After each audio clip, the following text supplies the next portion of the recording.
Ya Ali Madad. Otherwise, Rai Abu Ali Missionary, wise number 468.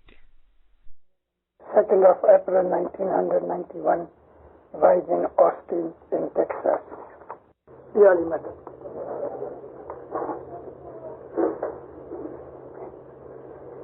Austin کی شہر کی جماعت کو میرا سلام، میری عالی مدد. آپ کو مل کے بہت خوش ہوا. آپ کی جماعت بھی بڑی ہو گئی. بہت برس پہلے میں آیا تھا. انشاءاللہ آپ کی جماعت اور بھی بڑی ہوگی. ستگور کہہ رہے ایمان راکھ سو تو چھوٹ سو، گر کہے چھے پکار، سچی دسوں دج آل جو انے دور تھی لاگ جو پائے رے، بھائی دور تھی لاگ جو پائے. ستگور کہہ رہے پیو پیو تو سب جگ کرے، پن پیو نہ پاوے کو مکھ جپتا جو پیو ملے، تو سر سکانا ہوئے رے، بھائی سر سکانا ہوئے. مولانا حاضر امام پہ صلوات پڑھو. مومنو اللہم صلی علی محمد محمد مصطفیٰ الاخر. بندرو، ہمارے جو گنان ہیں یہ گنان بائبل کے قرآن کی طرح کے اسکرپچر نہیں، لیکن امام فرماتا ہے کہ قرآن شریف کی یہ تفسیر ہے. اس لیے ہم کو گنان پڑھنے سے قرآن کا علم ملتا ہے. ہمارے لوگ، اور سچ پوچھو تو مسلمانوں کے اندر 80% لوگ قرآن پڑھتے ہی نہیں اور جانتے ہی نہیں. بہت دفعہ جہاں قرآن کی تلاوت ہوتی ہے تو برکت کے طور پہ پڑھتے ہیں، لیکن اس میں کیا لکھا ہے وہ نہیں پتا. مسلمان بچے 7-8 برس کی عمر میں قرآن پڑھنا شروع کرتے ہیں، 2-1 برس میں قرآن پورا کرتے ہیں.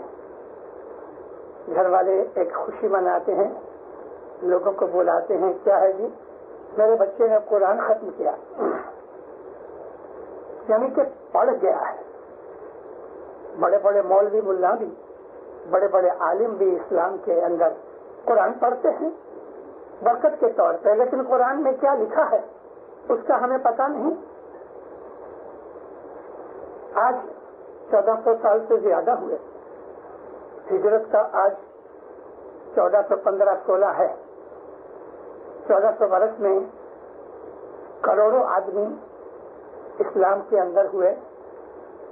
ان کروڑوں میں سے لاکھوں مسلمان وہ تھے کہ جن کی مادری زبان عربی تھی اور ہے ابھی بھی. ان لوگوں میں بڑے بڑے عالم پیدا ہوئے جن کی مادری زبان عربی تھی، مگر کسی نے کبھی یہ دعویٰ نہیں کیا کہ قرآن کا سارا علم مجھے آتا ہے، بلکہ قرآن کو اچھی طرح سے سمجھ بھی نہیں سکے. اسلام کے اندر ایک بہت بڑا جید عالم پیدا ہوا، اس کا نام تھا محی الدین ابن العربی. قرآن شریف کی اس کی تفسیر بہت مشہور ہے، اور آج تک اس کے پائے کی تفسیر کبھی پیدا نہیں ہوئی. لیکن ابن العربی، جس کو بعض دفعہ ہمارے ایران کے اور دوسرے سیریا کے اسماعیلی یہ کہتے یا سمجھتے ہیں کہ وہ ایک اسماعیلی تھا، ہسٹوریکلی ہمارے پاس اس بات کا کوئی ایویڈنس یا پروف نہیں ملتا، لیکن اس کے جو خیالات تھے یا اس نے جو کچھ بھی ایکسپلین کیا ہے وہ ہمارے اسماعیلی طریقے سے بہت ملتا ہے. ابن العربی نے بھی اس چیز کا دعویٰ نہیں کیا کہ قرآن شریف کی میں نے کامل تفسیر یا سمجھ پائی. میں نے یہ بات آپ کو اس لیے کہی کہ آپ یہ سمجھ سکو کہ جو اسماعیلی طریقے کے اندر ہم امام کو مانتے ہیں، یہ امام وہ امام ہے کہ جس کا ذکر جگہ جگہ قرآن پاک میں ہے. ہمارا اسماعیلی طریقہ، ہمارا اسماعیلی عقیدہ، ہمارا اسماعیلی ایمان وہ کوئی سنی سنائی باتوں کے اوپر بیس نہیں. رسول اکرم کے زمانے سے ہمارا یہ اسماعیلی طریقہ چلا آتا ہے. اس وقت ہمارا نام اسماعیلی نہیں تھا. جیسے کہ آج بھی آپ کبھی یہ سینٹرل ایشیا کے اندر چین یا افغانستان، بدخشان، چترال، ان علاقوں میں کہ جہاں اسماعیلی بستے ہیں، جیسے کہ لگ بھگ 1.5 کروڑ جتنے اسماعیلی تو رشیا میں ہیں، 56 لاکھ اسماعیلی چین میں ہیں. بہت سی جگہوں کے اوپر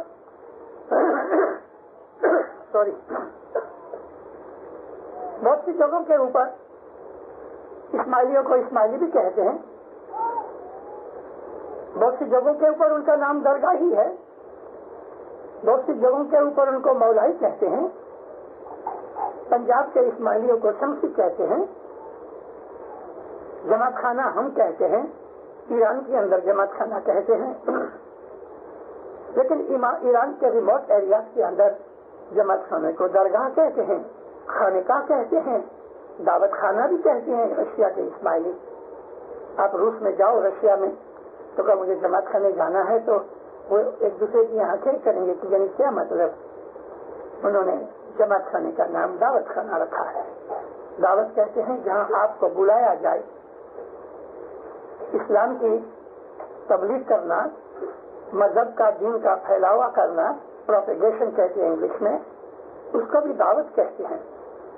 اور اسی دعوت میں سے مشنریوں کو داعی کہا گیا کہ جو لوگوں کو اپنے مذہب کے اندر دعوت دے کے بلاتے ہیں. اس پر سے جماعت خانے کا نام دعوت خانہ رکھا گیا. مگر اسماعیلی طریقہ جو ہے وہ تو رسول اللہ کے زمانے سے تو کیا، رسول اللہ سے بھی پہلے تھا. ہمارے پیروں کے یہ جنانوں کے اندر کہ یہ جو مذہب ہے یعنی اسماعیلی طریقہ ہے، یہ آج اناج سے چلا آتا ہے. آج عربی لفظ ہے. جنانوں کے اندر یہ آج کا جو لفظ ہے یہ عربی لفظ ہے اور رسول اللہ کی حدیثوں کے اندر ہے. اسی طرح سے ہمارے مذہبی کتابوں میں جنانوں کے اندر ایک لفظ ہے یگ. پھر یگ 4 یگ ہے نا. اس کے پہلے جو زمانہ تھا اس کو قرن کہا پیروں نے. مجھے کسی بھی سنسکرت ڈکشنری میں یہ قرن کا لفظ نہ ملا. میں بہت سوچتا تھا کہ کل یگ، تریتا یگ، دوپر یگ، ست یگ یہ تو ٹھیک ہے، لیکن اس یگ سے پہلے پیروں نے کلب تھے اور کلب سے پہلے کرن تھا. تو یہ کرن کون سا لفظ ہے؟ میں یہ سمجھتا تھا کہ یہ سنسکرت ہے یا پراکرت ہے. مگر ایک دن یکایک رسول اللہ کی حدیثیں پڑھتے پڑھتے اس کے اندر یہ کرن کا لفظ مل گیا. نبی فرمایا کہ میں کرن ہاں کرن، یعنی لاکھوں کروڑوں کرن جس کا کوئی شمار نہیں، میرا نور موجود تھا. جب خدا تعالیٰ نے کریشن، خاص طور پہ ہمارے یہ جو سولر سسٹم ہے، یہ دنیا، یہ چاند سورج نہیں پیدا کیے تھے، تو وہ جو زمانہ تھا اس کو آج کہتے ہیں. زمین، آسمان، چاند، سورج وغیرہ بنانے سے پہلے جو وقت تھا اس کو عاد کہتے ہیں. اور اس کے پہلے یعنی کہ ہمارا یہ جو سولر سسٹم ہے اس کے پہلے دوسرے اور بہت سے سولر سسٹم ہیں. تو وہ سولر سسٹم اناد کے وقت میں تھے، یعنی ان کا بھی ایک زمانہ تھا کہ جب وہ پیدا نہیں ہوئے تھے، خدا نے کریٹ نہیں کیا تھا. تو زمین آسمان کے پیدا کرنے سے پہلے آج اور اس کے پہلے جو دنیایں تھیں ان دنیاؤں کو پیدا کرنے سے پہلے جو وقت تھا اس کو پیروں نے اناد کہا. گنان کا پاٹ ہم یہ گنان بہت دفعہ بولتے ہیں. میں آپ کو مذہب سکھاتا ہوں، آپ اس مذہب کو سیکھو. میری عمر ہو گئی، زندگی میری ساری اسی میں چلی گئی. ہم لوگ گنان بولتے ہیں، سمجھتے نہیں.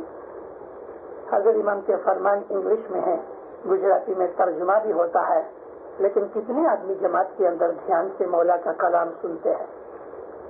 ابھی دعائیں ہم نے 2 دعائیں پڑھی. ان 2 دعاؤں کے اندر کوئی سجدہ کرتا ہے، کوئی نہیں کرتا.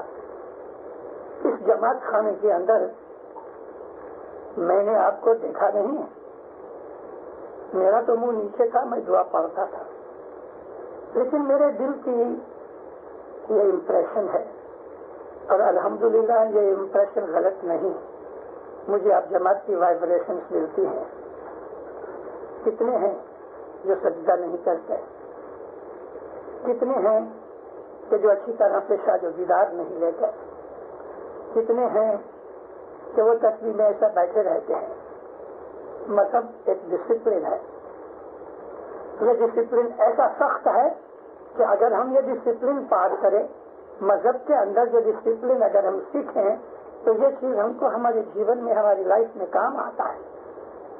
وقت پہ دعا پڑھنا، اس کا مطلب یہ ہے کہ اپنی دنیاوی کام کاج بھی وقت کے اوپر ٹائم رکھ کے سنبھالو. کسی کو ٹائم دیا ہے کہ میں 2 بجے آؤں گا اور 2:30 بجے تک تو پتہ ہی نہیں ہوتا کہ حضرت ہیں کدھر، اور 2:30 بجے آتے ہیں، 2:45 بجے تو یہ ہوتا ہے کہ بھائی ٹریفک میں رک گئے تھے. بھائی اگر یہ پتا ہے کہ ہم ادھر رہتے ہیں، ٹریفک میں رک گئے تھے، میں ایک مثال دیتا ہوں سمجھنے کے لیے. تو ہم کو اگر جانا ہے 15 منٹ کا رن ہے تو آدھے گھنٹے پہلے نکلو، وقت سے پہلے پہنچو. مطلب یہ ہے کہ دعا کو برابر ٹائم پر پڑھنا، جس کو عربی زبان کے اندر کہا گیا ہے قائم کرو، اور انگلش والوں نے اس کا ٹرانسلیشن کیا ہے اسٹیبلش دی پریئر.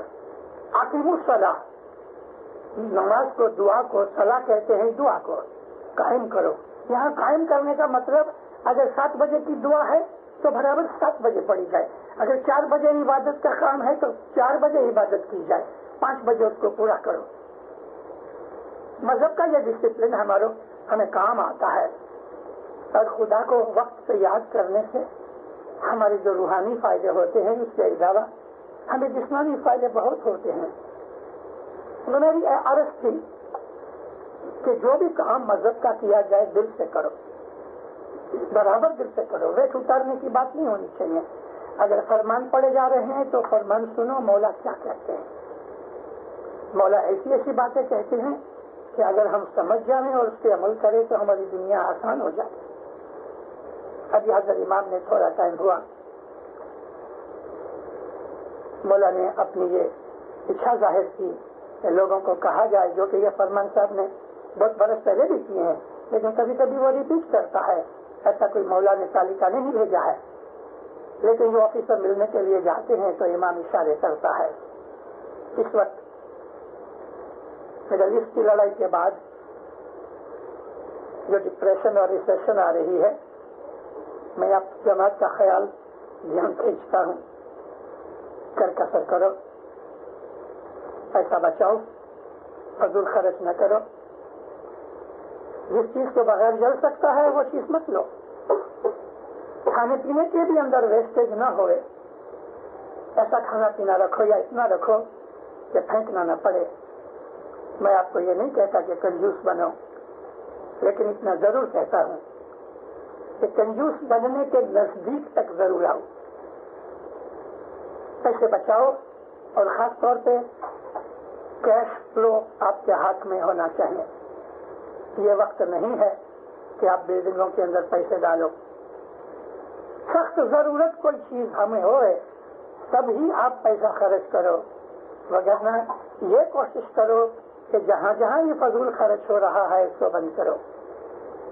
آپ کے ہاتھ میں آپ کی لکوڈ رقم ہوگی، کوئی ایسا موقع آ جائے گا کہ جہاں آپ کو ضرورت پڑے گی تو آپ کو آسانی ہوگی، نہیں تو کسی سے مانگنا پڑے گا، ادھار لینا پڑے گا، اور وہ اچھی بات نہیں. تو یہ حضرت امام کے دنیاوی فرمان بھی ہیں، دینی فرمان بھی ہیں. دونوں فرمانوں کو ہماری نظر میں ایک ہی درجہ ہے، اس لیے کہ اگر ہماری دنیا خراب ہے تو ہمارا دین اس کے اندر خلل میں آ جاتا ہے، ڈسٹرب ہوتا ہے. ایک آدمی کے اوپر قرضہ بڑھ گیا، بینکرپسی فائل کرنے کی نوبت آئی، نہ دعا میں دھیان لگتا ہے نہ عبادت میں دھیان لگتا ہے. ہماری دنیا ہمارے خیالات کے اوپر اثر کرتی ہے.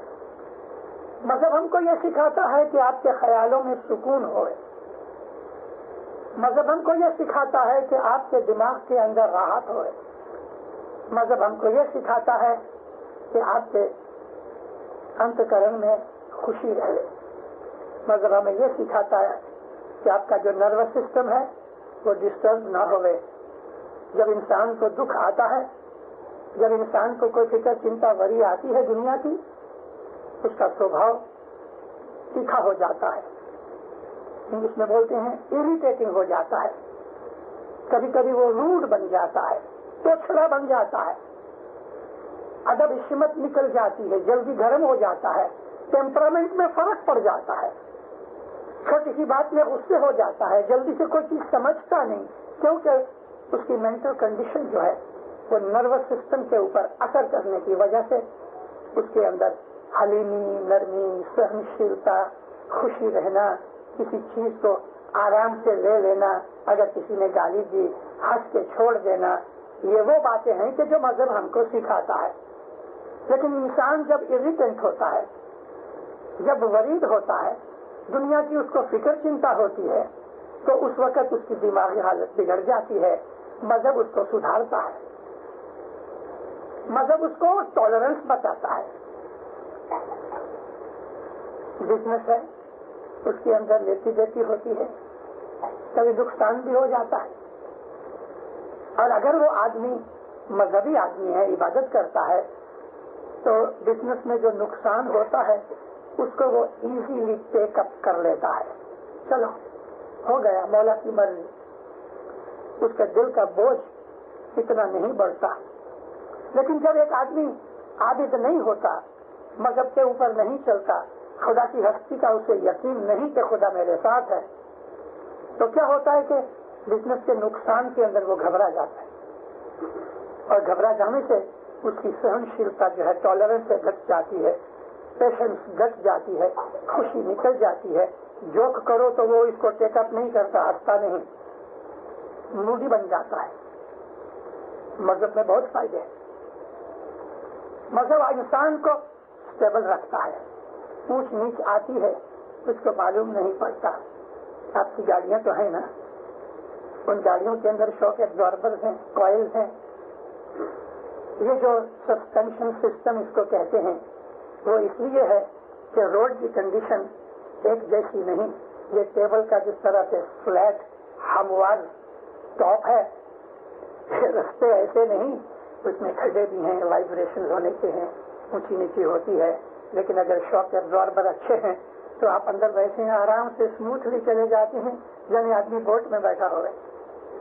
لیکن آپ کی گاڑی کی اگر سسپینشن اچھی نہیں تو آپ کو اتنے دھچکے لگتے ہیں کہ انسان گھبرا جاتا ہے. اور کبھی بہت بڑا کھڈا آیا تو سر جو ہے نا اوپر چھت کے ساتھ لگتا ہے.